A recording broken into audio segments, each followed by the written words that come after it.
ಹನುಮಂತ ಅಂದ ತಕ್ಷಣ ನಮ್ಗೆಲ್ಲ ನೆನ್ಪಾಗೋದೇನು? ಅವನ ಅಪಾರವಾದ ಶಕ್ತಿ, ಅಚಲವಾದ ಭಕ್ತಿ ಅಲ್ವಾ? ಹಾಗೇನೆ ಅವನ ಕೈಯಲ್ಲಿ ಯಾವಾಗ್ಲೂ ಇರುವ ಆ ಗದೆ. ಆದ್ರೆ ಆ ಗದೆ ವೆರೂ ಒಂದು ಆಯುಧ ಅಷ್ಟೇನಾ? ಅಥವಾ ಅದರ ಹಿಂದೆ ಏನಾದರೂ ದೊಡ್ಡ ರಹಸ್ಯ ಇದೆಯಾ?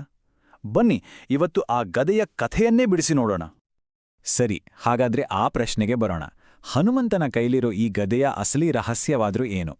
ಇದು ಅವನಿಗೆ ಎಲ್ಲಿಂದ ಸಿಕ್ತು? ಇದು ಬರೀ ಅವನ ಶಕ್ತಿಗೆ ಒಂದು ಸಿಂಬಲ್ ಅಷ್ಟೇನಾ, ಅಥವಾ ಇದಕ್ಕೇನಾದ್ರೂ ಆಳವಾದ ಅರ್ಥ ಇದೆಯಾ?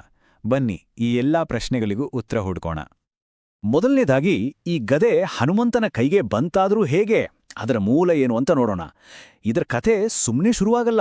ಬದಲಿಗೆ ಇಡೀ ಬ್ರಹ್ಮಾಂಡವೇ ಒಂದು ಕ್ಷಣ ಉಸಿರು ಬಿಗಿ ಹಿಡಿದಿದ್ದಂಥ ಒಂದು ದೊಡ್ಡ ಬಿಕ್ಕಟ್ಟಿನಿಂದ ಶುರುವಾಗುತ್ತೆ. ಕತೆ ಶುರುವಾಗೋದೆ ಬಾಲ ಹನುಮಂತನ ಒಂದು ಸಣ್ಣ ತುಂಟಾಟದಿಂದ. ಏನಪ್ಪಾ ಅಂದ್ರೆ, ಅವನು ಕೆಂಪು ಸೂರ್ಯನನ್ನ ನೋಡಿ ಅದೊಂದು ಹಣ್ಣು ಅನ್ಕೊಂಡು ಅದನ್ನ ತಿನ್ನೋಕೆ ಅಂತ ಆಕಾಶಕ್ಕೆ ಹಾರಿಯೇ ಬಿಡ್ತಾನೆ. ಇದನ್ನ ನೋಡಿ ದೇವತೆಗಳ ರಾಜ ಇಂದ್ರನಿಗೆ ಸಿಕ್ಕಾಪಟ್ಟೆ ಕೋಪ ಬರುತ್ತೆ. ತನ್ನ ವಜ್ರಾಯುಧದಿಂದ ಹನುಮಂತನ ಮೇಲೆ ಹೊಡೆದು ಬಿಡ್ತಾನೆ. ಪಾಪ ಬಾಲ ಹನುಮಂತ ಪ್ರಜ್ಞೆ ತಪ್ಪಿ ಬೀಳ್ತಾನೆ. ತನ್ನ ಮಗನ ಈ ಸ್ಥಿತಿ ನೋಡಿ ಅವನ ತಂದೆ ವಾಯುದೇವನಿಗೆ ತಡೆಯೋಕ್ಕಾಗಲ್ಲ. ಕೋಪದಿಂದ ಜಗತ್ತಿನ ಗಾಳಿಯನ್ನೇ ನಿಲ್ಲಿಸ್ಬಿಡ್ತಾನೆ. ಯೋಚನೆ ಮಾಡಿ, ಇಡೀ ಪ್ರಪಂಚ ಉಸಿರಾಡೋಕೆ ಕಷ್ಟಪಡುತ್ತೆ. ಆಗ ಎಲ್ಲ ದೇವತೆಗಳು ಬಂದು ಹನುಮಂತನನ್ನ ಮತ್ತೆ ಬದುಕಿಸಿ ಅವನಿಗೆ ಒಬ್ಬೊಬ್ಬರಾಗಿ ಮಹಾನ್ ಶಕ್ತಿಗಳನ್ನ ವರವಾಡಿಕೊಡ್ತಾರೆ. ಇಷ್ಟೇ ಅದೇ ಸಮಯದಲ್ಲಿ ಸಂಪತ್ತಿನ ದೇವತೆಯಾದ ಕುಬೇರ ಈ ಅದ್ಭುತವಾದ ಗದೆಯನ್ನ ಹನುಮಂತನಿಗೆ ಕೊಡುಗೆಯಾಗಿ ಕೊಟ್ಟಿದ್ದು. ಕುಬೇರ ಸುಮ್ನೆ ಗದೆ ಕೊಟ್ಟು ಕಳಿಸಿಲ್ಲ, ಅದ್ರ ಜೊತೆ ಒಂದು ಜಬರ್ದಸ್ತ್ ವರವನ್ನೂ ಕೊಟ್ಟ. ಅದೇನಂದ್ರೆ, ಗದಾಯುದ್ಧದಲ್ಲಿ ನಿನಗೆ ಯಾವತ್ತೂ ಸೋಲು ಬರಬಾರ್ದು, ನಿನ್ನನ್ನು ಮೀರಿಸೋ ಯೋಧನೆ ಇರಬಾರ್ದು ಅಂತ. ಅಬ್ಬಾ, ಈ ಒಂದು ವರ ಆ ಗದೆಯನ್ನ ಅಕ್ಷರಶಃ ಅಜೇಯ ಮಾಡ್ಬಿಡ್ತು.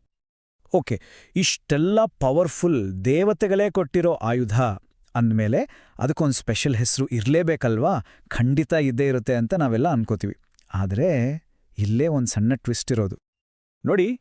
ನಮ್ಮ ಪುರಾಣಗಳಲ್ಲಿ ಬೇರೆ ಬೇರೆ ದೈವಿಕ ಅಸ್ತ್ರಗಳಿಗೆಲ್ಲ ಒಂದೊಂದು ಹೆಸರಿದೆ. ವಿಷ್ಣುವಿನ ಗದೆ ಹೆಸರು ಕೌಮೋದಕಿ, ಅರ್ಜುನನ ಬಿಲ್ಲಿಗೆ ಗಾಂಡೀವಂತ ಪೇರು. ಆದ್ರೆ ಆಶ್ಚರ್ಯ ಅಂದ್ರೆ, ರಾಮಾಯಣದಂಥ ದೊಡ್ಡ ದೊಡ್ಡ ಗ್ರಂಥಗಳನ್ನ ಜಾಲಾಡಿದ್ರೂ ಹನುಮಂತನ ಗದೆಗೆ ಅಂತ ಒಂದು ನಿರ್ದಿಷ್ಟವಾದ ಹೆಸರು ಎಲ್ಲೂ ಸಿಗೋದೇ ಇಲ್ಲ. ಹಾಗಂತ ಅದಕ್ಕೆ ಯಾವ ಹೆಸರು ಇಲ್ಲ ಅಂತಲ್ಲ, ಅದಕ್ಕೊಂದು ಫಾರ್ಮಲ್ ಹೆಸರು ಇಲ್ಲ ಅಷ್ಟೇ. ಆದ್ರೆ ಅದರ ಶಕ್ತಿನೇ ಅದಕ್ಕೆ ಹೆಸರು.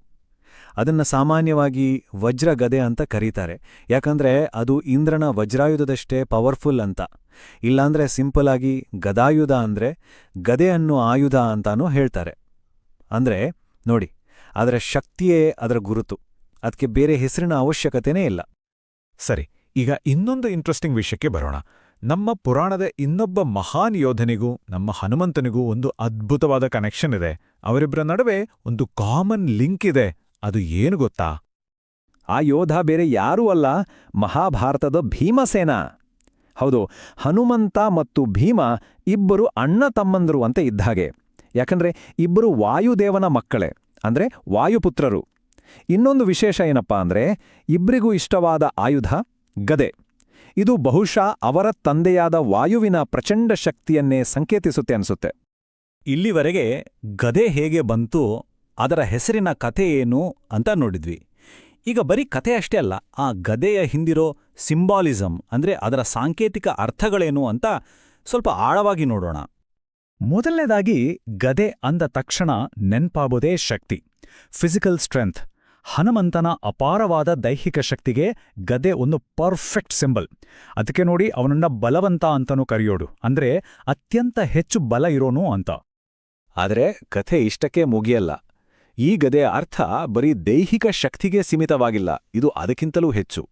ಇದು ಕೆಟ್ಟವರನ್ನ ಶಿಕ್ಷಿಸಿ ಒಳ್ಳೆಯವರನ್ನ ಕಾಪಾಡುವ ಒಂದು ಸಾಧನ. ಇನ್ನೂ ಒಂದು ಹೆಜ್ಜೆ ಮುಂದೆ ಹೋಗಿ ಆಧ್ಯಾತ್ಮಿಕವಾಗಿ ನೋಡಿದ್ರೆ, ಇದು ದೇಹದ ಶಕ್ತಿ ಮತ್ತು ಮನಸ್ಸಿನ ಏಕಾಗ್ರತೆ ಎರಡೂ ಒಟ್ಟಿಗೆ ಸೇರಿದ್ರೆ ಹೇಗಿರುತ್ತೆ ಅನ್ನೋದಕ್ಕೆ ಸಂಕೇತ. ಅಷ್ಟೇ ಅಲ್ಲ, ನೀವು ಗಮನಿಸಿರ್ಬೋದು, ಕೆಲವೊಮ್ಮೆ ಹನುಮಂತ ಗದೆಯನ್ನ ತಲೆಕೆಳಗಾಡಿ ಹಿಡಿದಿರ್ತಾನೆ. ಅದು ಏನನ್ನು ತೋರಿಸುತ್ತೆ ಅಂದ್ರೆ ಅವನ ವಿನಯ, ಸೇವಾ ಮನೋಭಾವ ಮತ್ತು ವೈರಾಗ್ಯವನ್ನ. ಹಾಗಾಗಿ ಕೊನೆಯದಾಗಿ ಹೇಳೋದಾದ್ರೆ, ಹನುಮಂತನ ಗದೆ ಅನ್ನೋದು ಕೇವಲ ಒಂದು ಆಯುಧವಲ್ಲ, ಅದು ಅದಕ್ಕಿಂತ ಮಿಗಿಲಾದ ಒಂದು ತತ್ವ. ಶಕ್ತಿ, ನ್ಯಾಯ, ವಿನಯ ಎಲ್ಲದರ ಒಂದು ಅದ್ಭುತ ಸಂಕೇತ. ಹಾಗಾದ್ರೆ ಧರ್ಮವನ್ನ ಕಾಪಾಡ್ಲಿಕ್ಕಾಗಿ ಬಳಸುವ ಈ ಶಕ್ತಿಯ ಸಂಕೇತ ಇವತ್ತಿನ ನಮ್ಮ ಜಗತ್ತಿಗೆ ಏನನ್ನು ಹೇಳುತ್ತೆ? ಇದರ ಬಗ್ಗೆ ನಾವೆಲ್ಲರೂ ಯೋಚಿಸ್ಬೇಕಲ್ವಾ?